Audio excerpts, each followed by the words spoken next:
যে পাঠ্যসূচি যেটা যেটা গত 15-16 বছরে যে পাঠ্যসূচি করা হয়েছে, যে বাচ্চাদের যেভাবে সঠিক রাস্তা পথ যেটা দেখানো হয়নি আমরা মনে করি। শিক্ষকদের তো অবশ্যই ভালো বোঝানোর ক্ষমতা থাকতে হবে, শুধু এভাবে পড়ে গেলে না, একটা বাচ্চা বুঝছে কি না এটা খেয়াল রাখতে হবে। আসলে ছোট ছোট বাচ্চাদের স্কুল বাচ্চাদের সাথে মিশতে এমনিই ভালো লাগে। তো এখানে এসে আসলে আমাকে যারা আমন্ত্রণ জানিয়েছেন তাদেরকে অসংখ্য ধন্যবাদ। অনেক দিন পর বাচ্চাদের সাথে একটু মেলামেশা করা গেল আর কি, তো খুবই ভালো লাগলো। আর আমি চাই যে আমাদের যে লেখাপড়ার যে বইয়ের যে পাঠ্যসূচি যেটা গত 15-16 বছরে যে পাঠ্যসূচি করা হয়েছে, যে বাচ্চাদের যেভাবে সঠিক রাস্তা পথ যেটা দেখানো হয়নি আমরা মনে করি আর কি। তো আমি চাই যে এখানে অভিভাবক আছেন, শিক্ষকরা আছেন এবং ছাত্র শিক্ষক সবাই মিলে যদি আমরা সেই যে প্রজন্ম, নতুন যে প্রজন্ম, তাদেরকে সঠিক নির্দেশনা যদি দিতে পারি আমরা, তাহলে আমার মনে হয় যে আমরা একটা ভবিষ্যতে একটা ভালো প্রজন্ম গড়ে তুলতে পারবো। এবং আমি আশা করি এটা সম্ভব, কারণ অসম্ভব বলতে কিছু নেই। আমাদের চেষ্টা থাকতে হবে, আমাদের বিশ্বাস রাখতে হবে।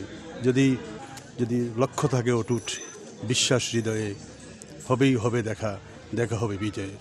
আমরা সেই প্রত্যাশায় থাকবো ইনশাল্লাহ। আপনাকে অসংখ্য ধন্যবাদ। এখানে আমি এসেছি, আমার খুবই ভালো লাগছে, বাচ্চাদেরকে দেখে বা ছোটো ছোটো বাচ্চারা, আমি চাই এই বাচ্চারা একদিন পড়ালেখা করে ইনশাল্লাহ বড় হবে, সুশিক্ষায় শিক্ষিত হবে।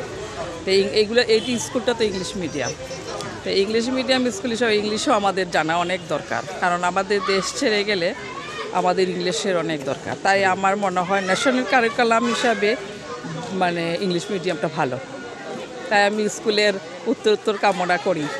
আর শিক্ষকদের তো অবশ্যই ভালো বোঝানোর ক্ষমতা থাকতে হবে, শুধু এভাবে পড়ে গেলে না, একটা বাচ্চা বুঝছে কি না এটা খেয়াল রাখতে হবে। আর শিক্ষকের পাশাপাশি আমি অভিভাবকদের বলবো ওদেরও সচেতন থাকতে। বাচ্চারা স্কুলতে যাওয়ার পরে বাসায় পড়াশোনা করতে দুজনেরই দরকার আছে, শিক্ষক এবং অভিভাবক। তা আমি উভয়ের কাছে আমি চাইবো যে বাচ্চাদেরকে খেয়াল করবে, বাচ্চারা যাতে মানুষের মতো সুশিক্ষায় শিক্ষিত হয়। শিক্ষকদের অবশ্যই ছাত্রদের সাথে আন্তরিক হতে হবে। এবং আমি আমার স্টুডেন্ট লাইফে আমি পড়াশোনাকে ভয় পেতাম বলতে আমার কাছে বিরক্তিকর একটা জিনিস মনে হতো যে এটা কি সময়টা পাস হয় না কেন, 9টা হইলে রাত্রে 9টা হলে উঠে যাব, টিভি দেখতে হবে, ফাঁকিবাজি করতাম। তো আমার সবসময় মনে হতো যে না, আমার ছেলে মেয়ে যারা আছে ওদেরকে যদি এমন স্কুলে দিব যেখানে ক্রিয়েটিভিটি লার্নিং থাকবে, কমিউনিকেটিভ লার্নিং এগুলো থাকবে, যেগুলো ওদের উপর মনে হবে না যে এটা বিরক্তিকর জিনিস, ধরে বেঁধে জোর করে ওকে পড়ানো হচ্ছে, এটা না। ওর নিজের ডেভেলপমেন্টটা হবে, নিজে বুঝবে, নিজে শিখবে, যে হ্যাঁ ওর আগ্রহটা তৈরি হবে এখানে, তাইলে কিন্তু হবে। তো আমি সবসময় এটাই বলবো টিচারদেরকে, ওনারা যাতে এই জিনিসগুলো একটু ফলো করে, স্টুডেন্টের সাথে আর একটু ফ্রেন্ডলি হয় এবং ওদেরকে ওই লেভেলের স্টাডি মেটেরিয়ালস সাপোর্টিভ হয়, এবং ওই কীভাবে নলেজ বেসড ইয়েটা করা যায়। মেমোরাইজিং জিনিসটা আসলে আমি অ্যাভয়েড করার জন্য আমি সবসময় করি আর কি। কারণ এখনকার ফিউচার ডেতে হচ্ছে গিয়ে সবসময় আমরা আইটি বেসড হব, কমিউনিকেটিভ বেসড হবে, ক্রিয়েটিভ, যে যত এইদিকে আগাবে সে ততই বেশি করতে পারবে।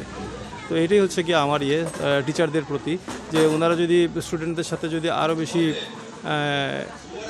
ক্রিয়েটিভ কমিউনিকেটিভ বেসড ওয়েতে যদি পড়াশোনাটা ডেলিভারি করতে পারে, তাহলে ইনশাল্লাহ আরও ভালো হবে।